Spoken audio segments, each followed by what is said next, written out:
Welcome to another in our series of Kehillat Israel podcasts. This is a recording of Rabbi Amy Bernstein's weekly Friday morning Torah study.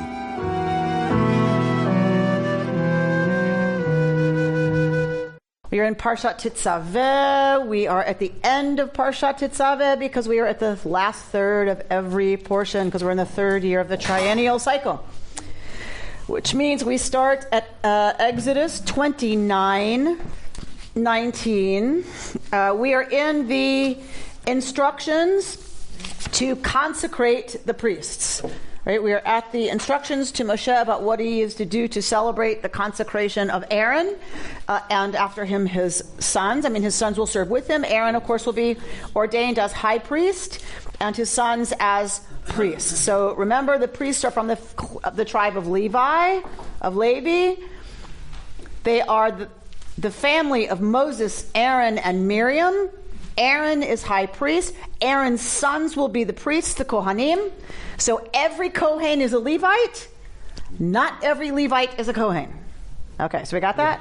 The Kohen is a clan from the tribe of Levi. Okay, so let's look at 29:19. Then take the other ram and let Aaron and his sons lay their hands upon the ram's head. Slaughter the ram and take some of its blood and put it on the ridge of Aaron's right ear and on the ridges of his sons' right ears and on the thumbs of their right hands and on the big toes of their right feet, and dash the rest of the blood against every side of the altar round about. Take some of the blood that is on the altar and some of the anointing oil and sprinkle upon Aaron and his vestments and also upon his sons and his sons' vestments. Thus shall he and his vestments be holy, as well as his sons and his sons' vestments. Okay. So this is a Zevach Shlamim, this ram, which is a offering of greeting, right? Sometimes called a peace offering, sometimes called the offering of well-being. Yes? Is there a significance to the fact that everything was on the right side? Yes, we're going to get there. Yes. So he takes the ram. This is the shlamim offering, which means part of it is burnt and the other part feeds the priests, which makes sense. If you're having a consecration of the priests, then it makes sense that the final offering is going to be one that the priests eat, so that the final part of their consecration ritual ceremony is going to be to have a meal with who? God. To have a meal with God, right? So that is how they're going to end the ceremony, like any deal, like any covenant that is cut, right? The whole thing ends with a meal with God. And so it makes perfect sense to me that they're going to end their consecration as priests in service to the divine. They're going to kind of seal that deal with eating a meal with God. So part of the ritual before they lay it on the altar and burn it and then, meaning cook it and eat it, they take blood from Moses is to take blood from the ram and put it on Aaron's right ear, on his sons' right ears, because they will be priests, on the thumbs of their right hands and the big toes of the right feet. The right hand is dominant. We know that. The right hand is dominant in most cases. So if you're talking about which foot you lead with, it's your right foot. Which hand do you reach out to do stuff with? Your right hand. So the right side is the dominant side, the strong side, the active side. And so we're going to get the blood on the ear. Why? To listen. All the senses are to listen. Shema Yisrael. Right? We are to be the people who listen and hear the call, the word of God. Na'aseh v'nishma, right? We will do and we will hear. We will listen. And listen implies obey. So that's the ear. The thumb of the right hand. First of all, the thumb. What's important about the thumb? We can make tools. Grasping. We can make tools. We can grasp. The opposable thumb is responsible for civilization. Right? Because monkeys can do some of that, but all other creatures without opposable thumbs cannot manipulate what they're given in order to create right, something else. I mean, we know beavers make dams. I'm not saying they're not industrious, other species, but the opposable thumb is responsible for, right, civilization. The hands, right, are how we manipulate the world. They are how we act in the world. And so Aaron and his sons are to be the right hands of God. So the blood of the offering on the ear, on the thumb of the right hands, and on the big toe of the right foot. Why on the feet? So you can go do things. So you can go and do things. So you can go and do things. Yeah, so you're leading with God doing things. Also stepping on. You're walking the holy path. Walking on the holy path. Right? They should be their path, the way they walk, where they go, what they rush to do should be guided by their commitment to service of the divine. So how they listen, what they listen to, what they obey, what they do with their hands in the world, and how they walk, where they go, what they're about, what they follow, should all be connected to their service of the divine. All of that is to be used in service of the divine, which is something I really love about this role of the priest, is that they are not, it's not somehow cut off from action in the world. Dafka, it's the opposite. Dafka, the blood goes right on the limbs that are connected with action in the world. They are not supposed to be sitting in a monastery contemplating their union with the divine. Asceticism is really frowned upon. It's just not part of the understanding of what divine service is about. It's about doing. It's about action. It's about, right, being part of the world. Priests marry. Priests have children. Right. So priests are regular people in that sense. Right. They are supposed to remain connected to the concerns and the interests, the involvement in the world and worldly things. When you're supposed to go into a home in the Middle East, you have to enter with your right feet. That's the custom. And the same when you go into a mosque. Right foot first. And so for the with your right hand. Yes. Well, and then only the one case where you lean on the left, for a Seder, sign of a rich person. But that's because of the heart. We lean to the left because the heart, they thought, was on the left side. The rabbis talk about getting dressed in the morning. You put your right arm into the sleeve first, then the left. You put your right foot into your pants first. You put on the right shoe first. And the rabbis go so far as to identify the right side with good and the left side with the temptation towards the Yetzer Hara. So there's a negative thing about us lefties? So some people want to ask that question. I happen to think we're special. Imagine that. But I mean, there are some people who want to say, okay, well, if the right side is lifted up, then the left side must be denigrated. So those of us who are lefties must be, okay, possibly. But, like you said, like my grandmother was forced. She was a blessed memory. She was a lefty, and she was forced to use her right hand. And it's like, why? Like, why? It's just interesting. It's like, why? It's not like the writing with your right hand's any better. It's not like eating with your right hand's any better. Why force people to use their right hand? Like, it's this kind of stigma about difference, about if we are dominantly right-sided in the culture, then left is somehow. Is that that's just interesting. Baba No.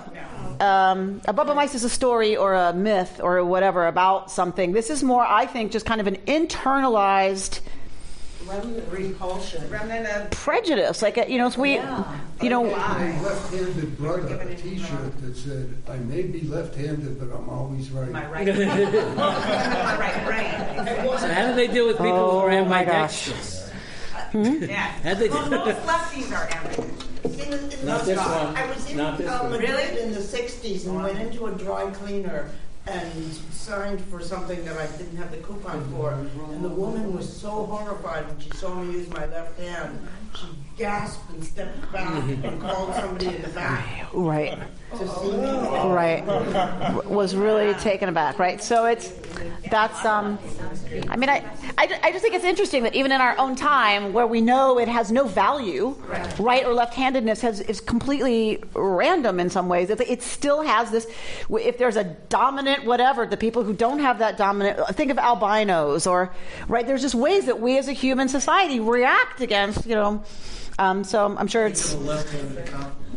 Yeah, right? No, that's right. A left-handed compliment. That's right. It means it's not straightforward. It's not straight on, right? Right. Okay. So, I don't know what that was about, but let's go on. 22. Wait, I have a question before we go on. So, this is the blood of a ram. It is. Right? And they're putting a little bit, ostensibly, on the ears and whatever, and dashing the rest. That's a lot of blood. Yes. Today, we look at blood as something to be cleaned up.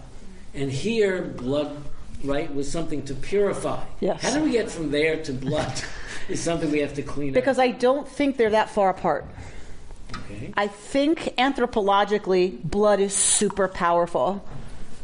It's the life force. It represents the spilling of the life force. And it means something traumatic has happened, right? For there to be a lot of blood, that's not normal. Like something, I mean... Even when women are bleeding for 7 days, right, society's flipped out because it's not normal. And usually that means serious trauma. If you have that much blood, something really scary is happening, which is why blood, I think, is so powerful, because it's scary. If we lose it, we die, right? And if we see our blood, we freak out. So I think it's the flip sides of the same issue, right? Which is we freak out, we have to clean it up, because it disturbs us so much. Seeing blood, right? It disturbs us, but it's supposed to be intense and disturbing, right? And that's why they dash it. Remember the color of the altar would have been a light color, and then you dash this, crimson blood against the side of it. It's supposed to be dramatic, and it's supposed to be a little upsetting, right? Because what is it essentially saying? Something is done. Yes, and why is that so distressed? Why is that supposed to be a little bit like shocking and upsetting? Because you deserve to die. We're all going to die, so we know that. That's why I think it's also distressing, is we all are aware of our mortality, right? So blood is like, whoa, but also you deserve the fate of the animal. The animal has stepped in for you. That should be your blood on the altar, but it's not. Right, so it's supposed to be kind of jarring. Right, follow the commandments. Don't screw up. It should be you, and right. So there's a level that it's supposed to be jarring. It's not supposed to be normal, right, or regular. And so it's the most powerful agent we have. What's the oil made of? Do we know that? Probably olive oil, purified, refined olive oil. All right. When prayers took the place of sacrifices, then we became we didn't sacrifice it. We turned to prayer. And right. Liturgy. Right. So we move away from the idea of sacrifice. You shall 22.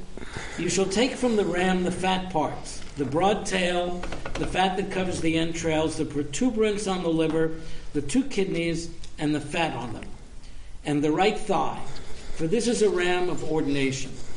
And add 1 flat loaf of bread, 1 cake of oil bread, and 1 wafer from the basket of unleavened bread that is before the Lord.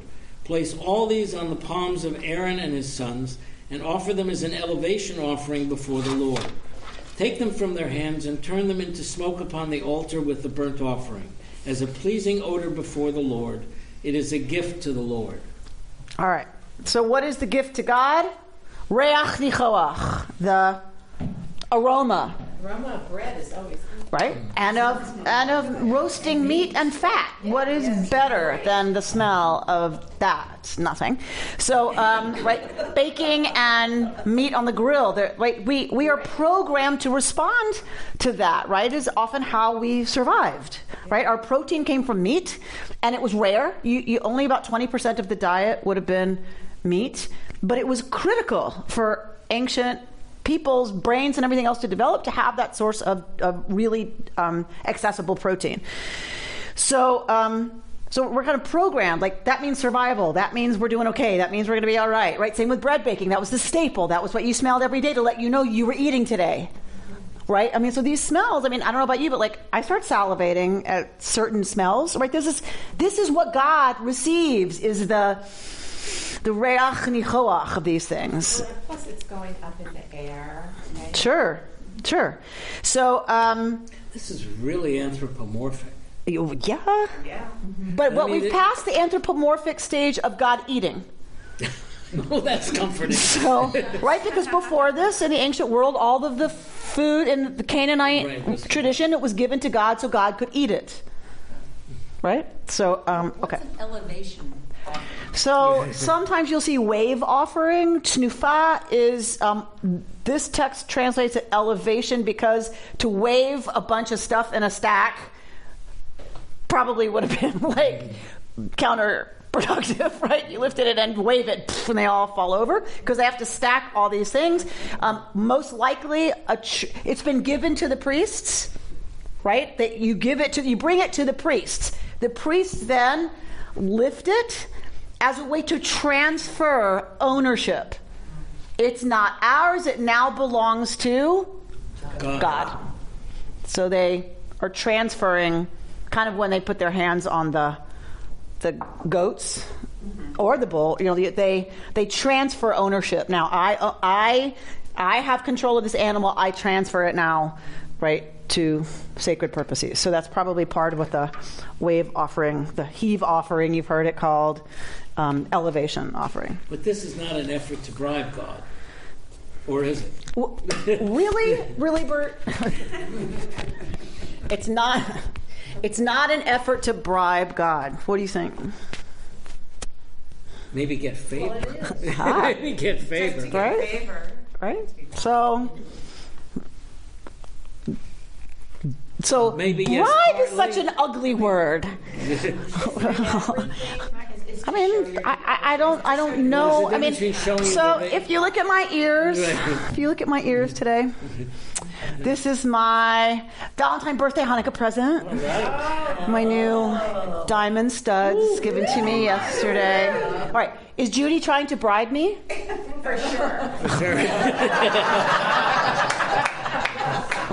Right? Yes. For what?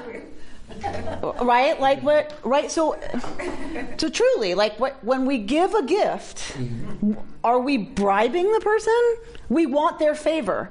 So we give them something. If they accept it, now you kind of owe me. Like we've talked about this before. Like the anxiety of offering, of sacrifice is what if it's not accepted? And if it is accepted, don't you kind of owe me a little? Don't I owe her a little for these lovely diamond studs? Right? So you owe me forever. Right? You owe me forever. Because we fear we might lose them.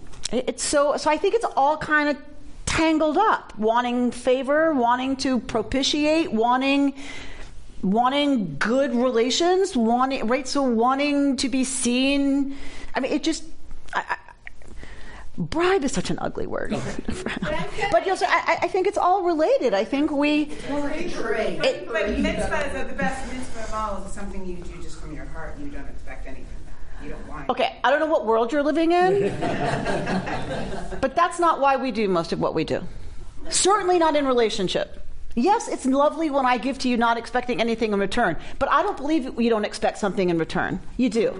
You expect them to feel pleased. Yes. Okay, that's what you want in return because they're pleased by what you did. You don't want to admit it, but on some level, you want their favor. You want them to be pleased by what you've done. I'm telling you, it's there. There's very little true altruism.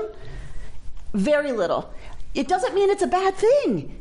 Human relationships are about mutual obligation. They're about mutual care and mutual responsibility, right? That human societies are based on, if I do for you, it may not be that you directly do for me, but you'll do for somebody else. We take care of each other. Right. That's how we survive. That is hardwired. Is there any guilt and shame in that by any chance? Like to offset, not you, not Judy. Well, that's called emotional intelligence, you know. Okay, is there any guilt or shame attached to?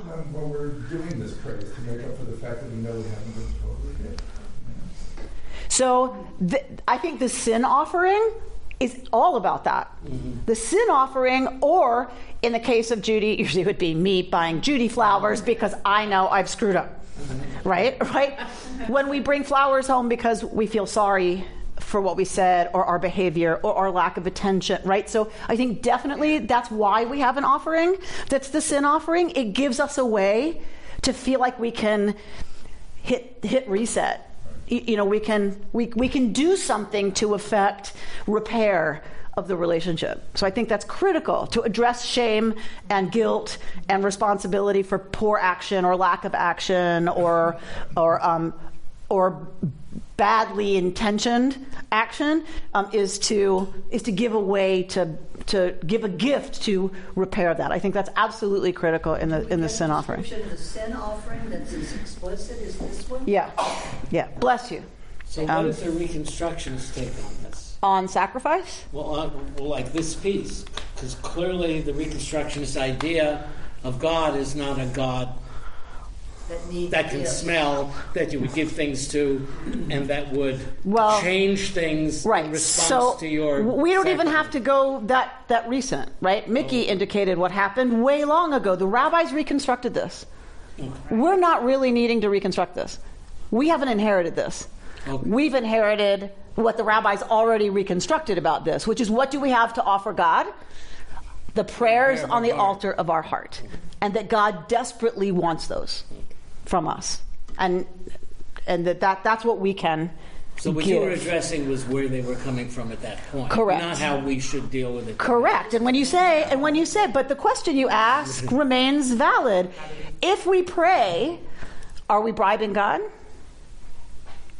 It's no different than if we offer an offering. If we pray, blessed are you, Adonai our God, save my mother from cancer. Is that a bribe? Yes. Definitely request. Well, I mean, I'm just saying, I don't think it's, on some level, it's not different from take this sacrifice and then do for me, or look on me with favor, or it is so different from Baruch Atah Adonai and then ask for something, right? This is the constant question about cause and effect, right? And if I can impact God and don't the way I want, then what does that mean? About me. Yes. Right. Okay. And my relationship, therefore, with the divine, which is going back to all of our talks all the time about simple if God is all-powerful. Complicated answers. Okay. Exactly. All right. So let's go. I want to go on just to get to the priestly garments. Are we at 26? Let's jump. 29? No, she wants... Where's did I start past it? Didn't we have a description of vestments? No? 29, the sacral vestments. Okay, good. Thank you. 29. 29. The sacral vestments of Aaron shall pass on to the sacral vestments of Aaron shall pass on to his sons after him, for them to be anointed and ordained in. He among his sons who becomes priest in his stead, who enters the tent of meeting to officiate within the sanctuary, shall wear them 7 days. All right, so we're going to get a very, very detailed description of the garments of the priest, right? And actually, I think in our Parsha, we might have had the actual instructions, right, about what to make for... Yeah, it's earlier. Yes, it's earlier in the Parsha. Why are sons always chosen? Is this a familial thing? There's no meritocracy here? Okay, so we're going there. So, yes. So earlier in our Parsha, we get the description of the priestly vestments, and now we get that they are going to go from Aaron and pass to his sons after him. In reading Aviva Zorenberg from 2:30 to 4:30 this morning, I drew charts, I have colors. It was quite an experience. Right, so in reading Zorenberg, she talked a lot about exactly this point that the role of Aaron as priest is hereditary. This is over and against the role of Moses, which we've talked a little bit about before, but I want to spend a little bit more time on it this last part of class. So she points to a midrash. Aviva Zornberg points to a midrash that deals with Moses having said to God 3 times, no, no, no, pick somebody else. Right? I'm not a man of speech. You got the wrong guy. I'm heavy of lips. I'm circumcised lips, blah, blah, blah. So Moshe 3 times declines the charge, the call to be, right, God's emissary to the people and to be God's representative. And in this midrash, it says that God is so put out with Moshe by this constant naysaying and saying and declining that God finally says, you know what, you've lost the priesthood. I'm giving it to your brother. Obviously, you have some conflicted stuff going on about serving me. No problem. Your brother doesn't. So your brother's going to be the high priest. You lost it. So, and the rabbis actually harp on this a lot. The rabbis have a lot of midrashim that explore Moshe losing the priesthood. Why? Why do the rabbis even... It says God gives it to Aaron. Nowhere does it say in the Torah anything about Moses ever having been in line for the priesthood. Why are the rabbis worried about it? Why do they keep bringing it up? Because Moses would have merited it. Because Moses should have been the high priest according to rabbinic imagination. That's the job. Right. That's the top job. They would have thought that was the big job. Moshe deserved it. Or the rabbis would have wanted it. So they know this is the top job in the system. Moshe Rabbeinu, Moshe our rabbi, should have had the top job. So there's this tension between like what they wanted for Moshe and what didn't happen. So it has to be Moshe's fault because God can't be playing favorites or be to blame, right? But it's interesting that they have this fantasy that Moshe should have been the priest and wasn't, and that they worry for Moshe all the time about what it meant for him to be passed over. David? I thought that you had described the role of the priest as... Yeah. Okay, we're not going there yet. Shh. We're not going there yet. Yes, we're going to go there. Yes, they're different roles. Yes, but we're starting before that. We're starting with the rabbis thinking Moshe should have been both. Sam Levinson used to say my brother was an only child. So Moshe should have been both. It seems to be the rabbinic, it bugs the rabbis that Moshe wasn't both roles. But, there's another possibility, which is that God wakes up and thinks, hey, maybe he's got a point. Maybe the job should have been divided. But the priests wouldn't, the rabbis would never have thought that. Wait, say it again? Maybe God listened to Moses and said, maybe he's got a point. Maybe this actually should be 2 different jobs there, and I could one to him and one to him.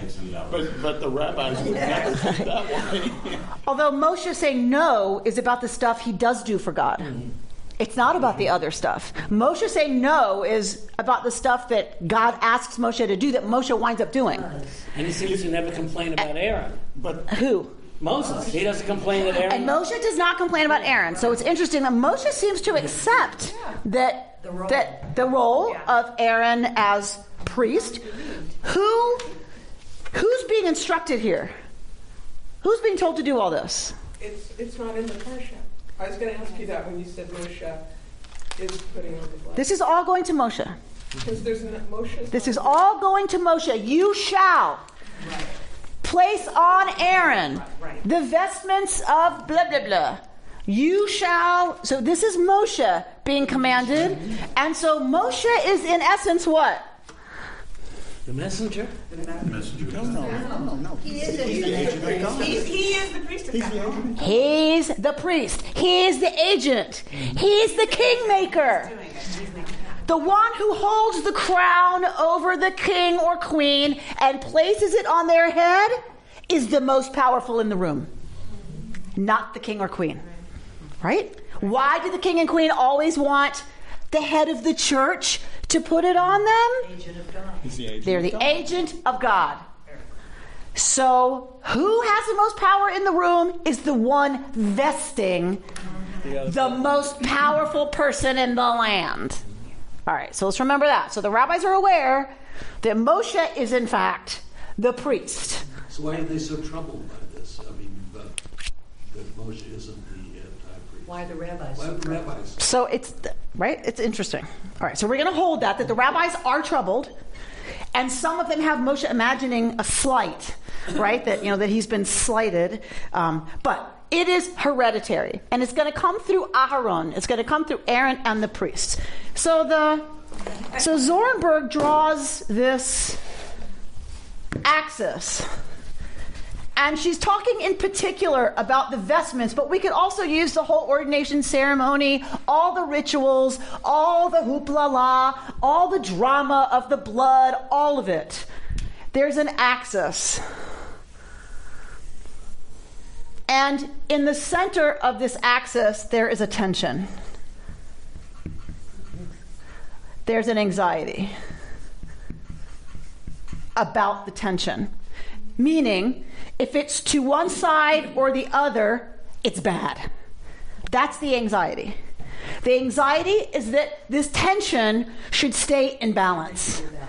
Right? That the tension in this sense is a good thing, but it's also anxiety. Tension, right? And the anxiety is that tension should stay, each pole should pull hard enough that it stays in balance, and one doesn't, win or pull to the other side. Okay, so I don't want to say bad, negative when I say tension and anxiety, but anxiety isn't comfortable. It doesn't mean it's bad, but it's not comfortable. What's on either side? We are told that the vestments of the high priest, all of these elaborate rituals, they are all for kavod ultifaret. The glory, it's all about the glory and beauty. Is it about the glory and the beauty of the high priest? No. Whose glory and whose beauty? God's. Okay.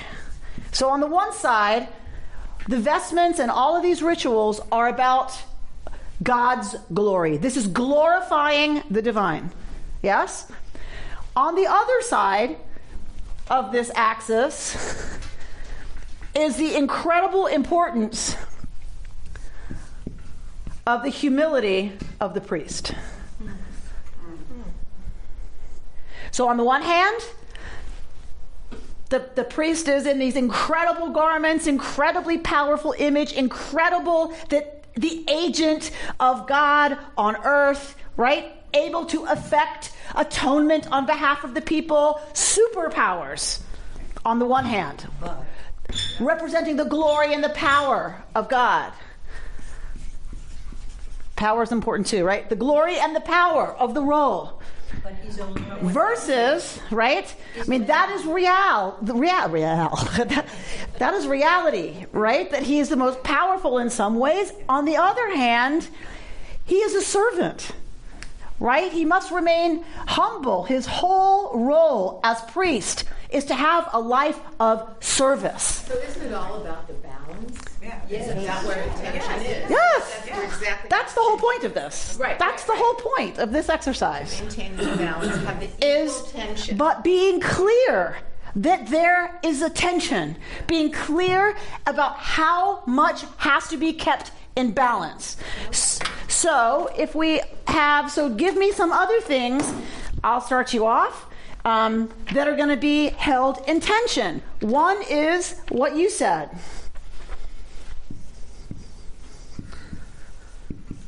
Heredity. What does heredity imply? Or what does it mean? It's unearned. It's unearned. So faith. An accomplishment unearned would be the opposite.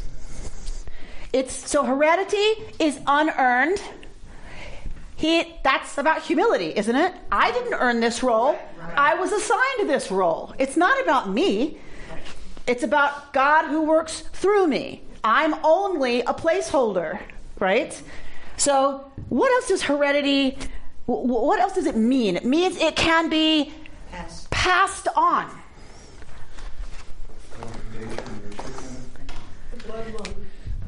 So it's passed on. All right, so if we're going to talk about the tension and balance, what's on this side? Earned or worth it? So, Action. so earned. How is it earned? Tell me more. Through good deeds or through knowledge. So the personality, right? So I heard you say choose it. So there's something about agency, right? And it's personality dependent on some level if it's earned, right? Okay, so it's not predestined. Right. All right. So this is about the role. Okay, that's about the role. Yeah, right. It totally is. All right, the role.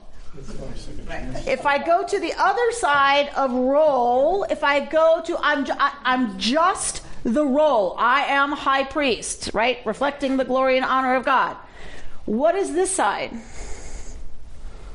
Responsibility. So how do we talk about that in another way? Intention. Right? She points to the legend, I forget who wrote it, of the empty night. Right? The empty night, there's nobody in the armor. It's just the clothing. It's just the role. There's nobody in there. On the other side of that is the fool, I think the fool or whatever, who's cabbage smeared, right? The world is soup. It's all soup. It's not the other way around? No. Well, I mean, I know what you're saying, but in this sense, it is that I am the pointing towards the power and the glory. In this case, it matters who I am. Did I switch them? Did I switch them? On the left side, if it's personality, the kavanah is something you do from intention. So actually, role doesn't have to do with it. this should come off. Just, I'll tell you why, because this is God, and the other representing a regular guy. Right. Can't be passed on. okay. So let's stay there. Okay. So this is the priest is supposed to touch the diadem and constantly tell himself, I am a servant. I am nothing. I must keep my emotions in check. She talks about him being instructed to stroke the kadosh la'Adonai, right? To constantly be aware of my intention to serve, my intention to get out of the way, my intention to be right. But I have to do that. Right? Mm-hmm. I am humble. I'm a servant. It's about having that intention. This is about the role, the clothing, the costume, the power. Right? Again, they have to be held in tension. It's not judging one as good and one as bad. This is the tension of the role of the priest. It's like the actor and the person who is the actor.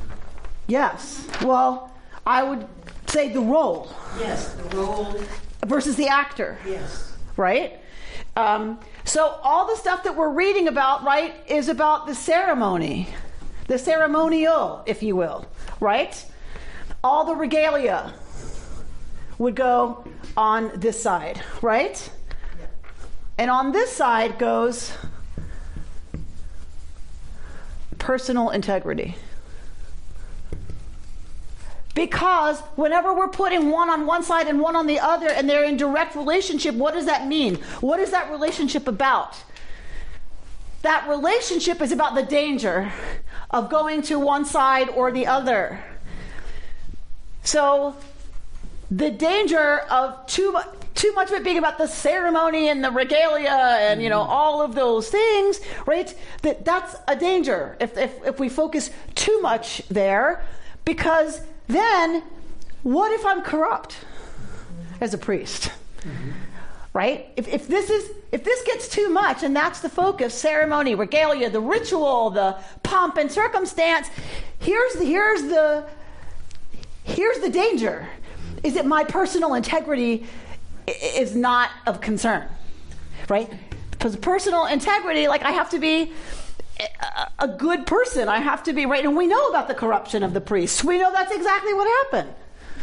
Aren't we going to hear later on that in terms of heredity, that the sons of Aharon do some bad thing and get yes. swallowed up by fire? Yes. So they failed in this area. Well, we don't know. Because there's some that want to interpret it as they got what they wanted. They were subsumed into the divine. But that's not what the priestly role is. In other words, it may not have been a failing. Mm-hmm. It may have been they weren't able to keep this in balance. And it doesn't mean that necessarily they had no personal integrity, but they were longing for the wrong thing. And because of that, right? This seems like an argument against extremism and fanaticism, 100%. Which is, to mine, right. having just been in Israel and seen so many. Right? And I think in general, I mean, I don't want to beat it to death, but I think it's helpful, the outer and the inner. I think what Zornberg is doing in this chapter, and I read the whole chapter, which I never can do. I get through like 4 pages and I'm done.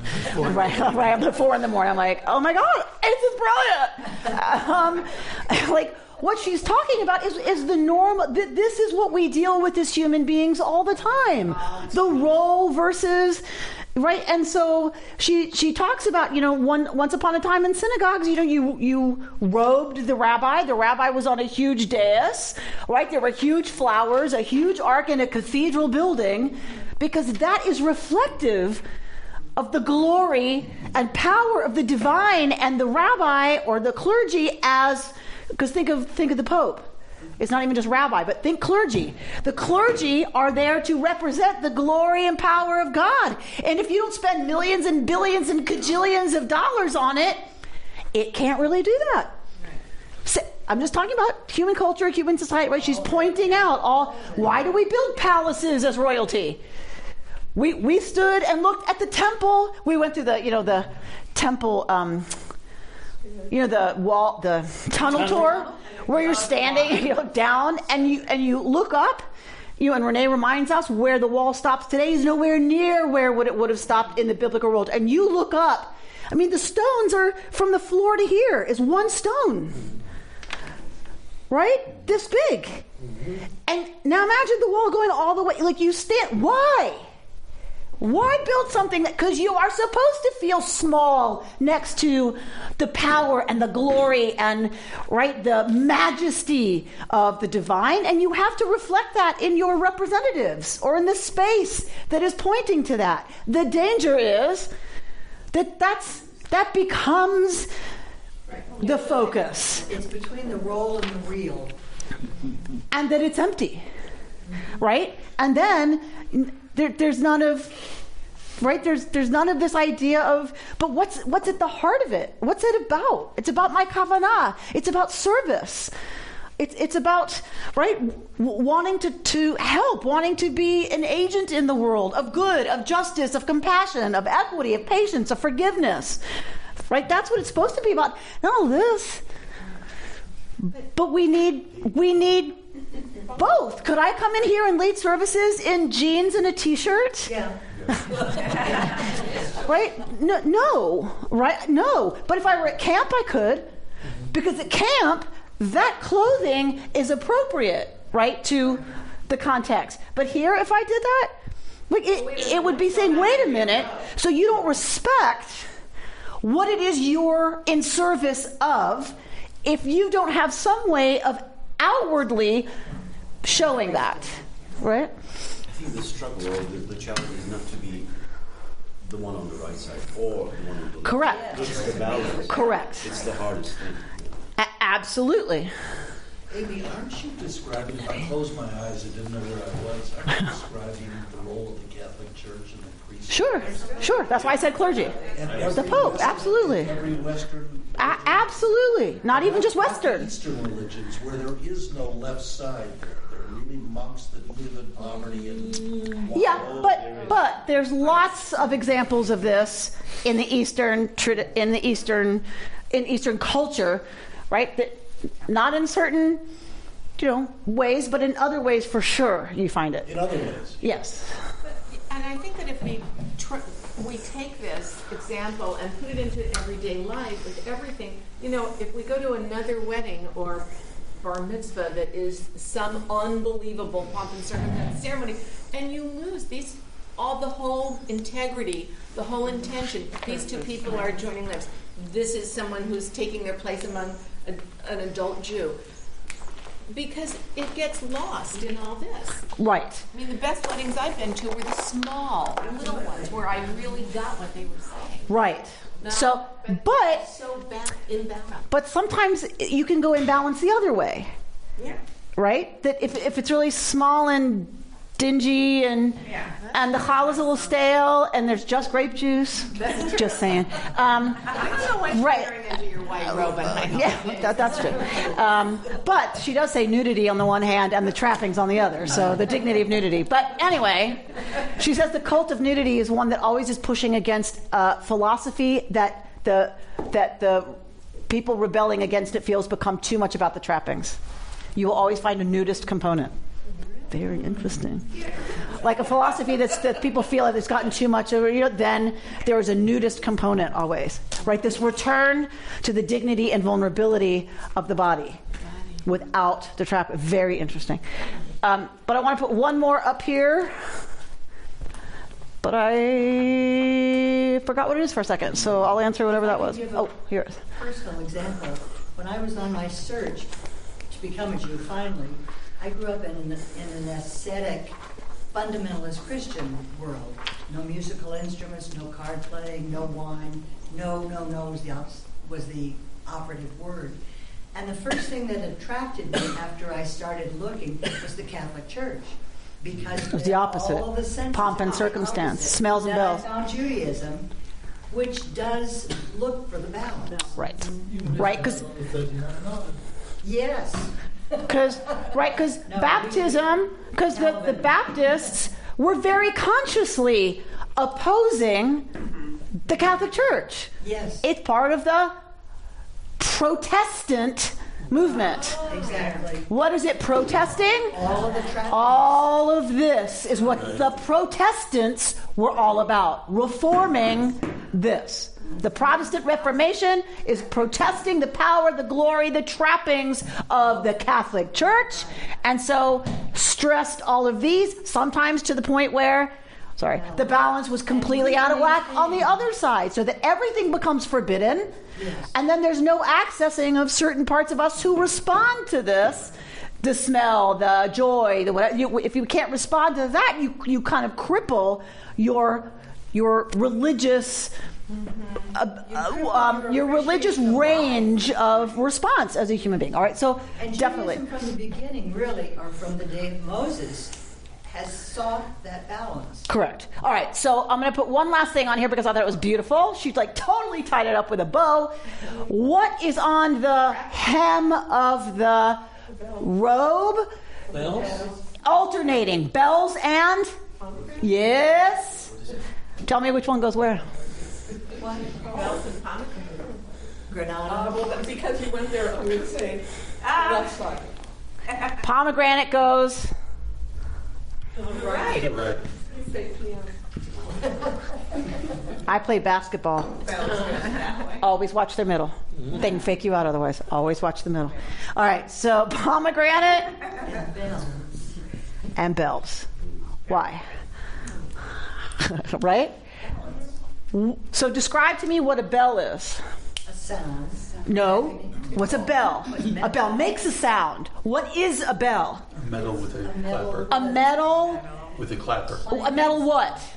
A metal circle. A metal cup that is empty other than the clapper. What makes the clapper work? The fact that the bell is empty. That's what makes the sound. The bell is empty. The sound, right, is... So when the priest is going in before the divine, the priest must empty the priest's self and respond only as a servant, as the role on behalf of the people. He is nothing. He is only an agent. This is what protects him when he goes into the Holy of Holies, warning God, here I come, servant of your people. Don't kill me. I'm allowed to be here only because I'm serving the people. So he becomes the right side. On this side, it's very full. When it's completely full of what? Seeds. Life. Heredity. Yes. Something one passes on. Something that can be understood as the role, as what I can pass on. It can be translated. It can be transmitted clearly. Right? Here's the rules. Here's what you do. Here's how you do it. Here, and as he returns to the world, he's coming out of the Holy of Holies, where he's empty of himself. When he comes back into the world, he must be full of generative action, thought, personality, righteousness, goodness. His kavanah is important, how he acts in the world, who he is in the world as he returns to community, as he returns to go to his family home at night. And this, she says, is the meaning of the alternating pomegranate and the bell, the need to keep these in balance, the need to remember and effectuate both. Amazing. So that's why in Israel everywhere I went, I saw pomegranates. And that's why it's one of the 7 species. So the rabbis, of course, have to go to town with that. And the city of Granada. As a symbol. Yeah. Is this where doorbells came from? So I'm giving you some of Aviva Zornberg, and she's talking about his skirt with the bells and pomegranates, right? The tension between emptiness and fullness. Playfulness and formalism. The free play of mind and sensibility, and the ceremonious investment in hereditary values. She's going to place, eventually, she's going to place one on one side and one on the other. The tension between Moses and Aaron. I mean, she's not making it the same thing. This is me. I kind of superimposed this, and I'm not trying to make it match. I'm saying there's a couple of different tensions between what we've just discussed, but she says also between Moses and Aaron, in that, what does Moses get according to the rabbis? He doesn't get the priesthood. The hereditary, passing on that which is transferable. What does Moshe get? Moshe what? What do they call him? Moshe? Okay, what is that? Prophecy. Teacher. Okay, but let's stay away from prophecy. Think of the rabbis. Our teacher. What does that mean? So what is Moshe? He doesn't get the priesthood. What does he get? He gets the fame. He gets the tradition. He gets interpreting Torah.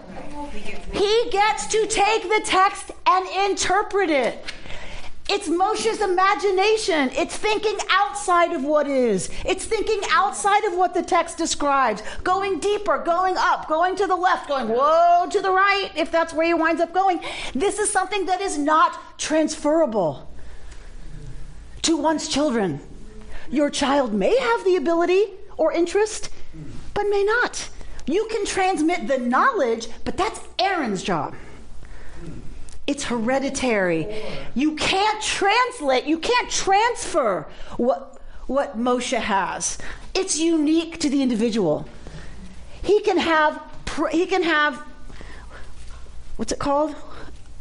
He can inspire the next generation. He has to, right, for it to carry on. But it's not through heredity and training. You have to have some training, obviously. But how does Moshe have what he has continue to the next generation? He has to be creative in finding the spark in each student that's got talent, each student that has a proclivity for this, each student that has a love, a passion, a curiosity, a gift for imagination. Every teacher has to find the way to inspire uniquely that student. They cannot pass on a manual, which is going to be a lot in the book of Leviticus. It can't just pass on the manual and say, make sure you do this exactly and you'll be a fantastic priest. Just like you cannot transfer it onto Eliana. Believe me, I thought of that this morning. Because people, when they say my kids don't do anything, they're not very involved Jewishly, it breaks my heart to say to them, neither does mine. My child doesn't know anything. My child doesn't observe. My child isn't interested in any of this. What comforted me this morning, it was like an aha moment, was she's right now in Sacramento at a youth and government conference. Their big gathering, it's the Senate. When the youth governor comes in, everyone is to stand. She texted me that she was at the female caucus meeting. And so I texted her this morning, how'd it go? How was it? And she called me. I'm like, Mashiach. So she calls me and she says, I think I'm going to run to be head of the female caucus. Oh my God. So I can't pass this on to her because she's not interested. She will. Right? But it's finding her unique spark, her unique curiosity, her unique talents and gifts, and where they can be applied to something I'm equally proud of, if not as in love with, politics or social policy. That doesn't get me all excited. But the fact that she's excited about it and good at it, and it's her set of talents, she could argue the paint off the walls. And using that for a good, for something to move things forward in this world. And I got it that I sometimes fantasize about being Aaron, right? But the reality is my relationship with my daughter, and as far as that goes, it's a Moses thing. Like she'll find her own person to be her mentor and inspire her and teach her in that realm. I can't do it. And I have to trust that I will have students who I can inspire and teach who love this or have the potential to love this, that I can help awaken that. It's just not going to be hereditary. It's not going to be in my biological line. But the leadership, the inspiration to lead. That I hope, at least I transferred. But I feel like Zorenberg's point, in talking about here at the closing on 394 and 395, she's talking about Moshe's respect for Aaron and his role, right? And that, look at 395, where my red line is, that second line of the three. Moses too knows this tension. But in a context devoted to the priesthood, to garments and functions of holiness, God singles him out and addresses him and asks for you meaning Moses, nameless, in a sense childless, in a sense parentless, child of two cultures, Hebrew and Egyptian. Moses is absorbed into no single role. He is the prince of Egypt whose brothers are slaves, a protean figure, he wears many crowns. Neither priest nor king, he will yet play both roles, wear both crowns. He is absent from the Parsha, and yet he is pervasive from the beginning.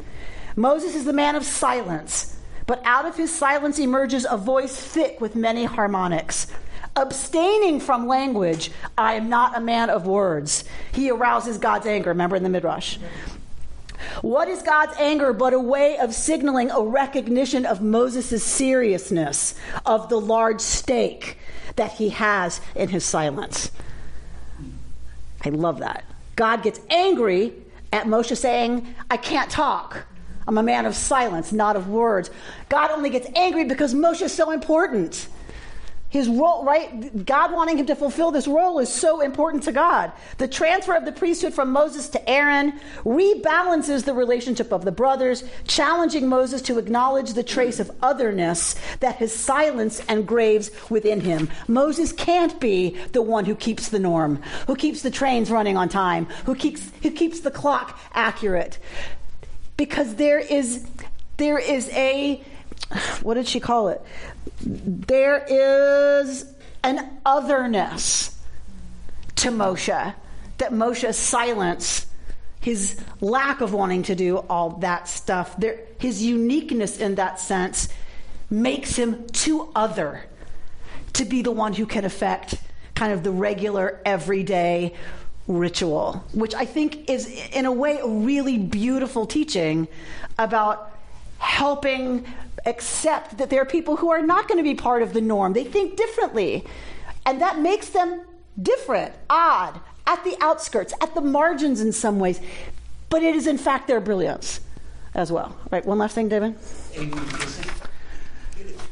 you say that today, organized religion, the fact that we've existed here as Jews for thousands of years, is really due to the right side of that board because of the priesthood? No, I think we have to have a balance. Well, wait, I'm not done. Okay. What I'm saying is that you couldn't have organized religion passing on values from generation to generation without the priesthood. But having the priesthood isn't enough. Yeah. You need the left side. No, absolutely. It's always about a balance. It's always about a balance. Moses can't be passed on. No, it's a balance. Yeah. You have to have the stuff you can pass on and the stuff that you can't. It has to be a balance. 396, and I'll close. All meanings are intimated in that silence, as all living water shimmers within the arid spaces of the desert. Unable to speak any language, Moses is compelled to draw from the resources of his silence an infinite protean energy that gives life to all vocabularies. It is Moses' energy, the crown of Torah, says Rabbi Tzadok HaKohen, that gives energy to all other crowns, the crowns of priesthood, the crown of royalty. So let us each, this Shabbat, commit ourselves to leaning hard into what is the energy of our own silence, our own uniqueness, our own difference, our own oddities, our own idiosyncrasies. Where can we lean into those that energy may, in this sense, animate all others' vocabularies? Shabbat Shalom. You've been listening to Rabbi Amy Bernstein's Friday morning Torah study from Kehillat Israel in Pacific Palisades, California. For more information, go to our website, www.ourki.org.